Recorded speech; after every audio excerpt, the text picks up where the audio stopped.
સંજય રાવલ છું।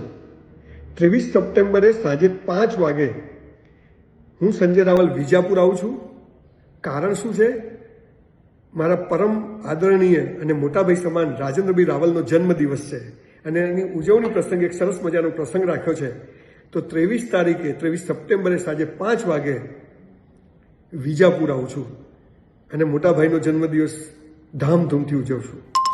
Thank you.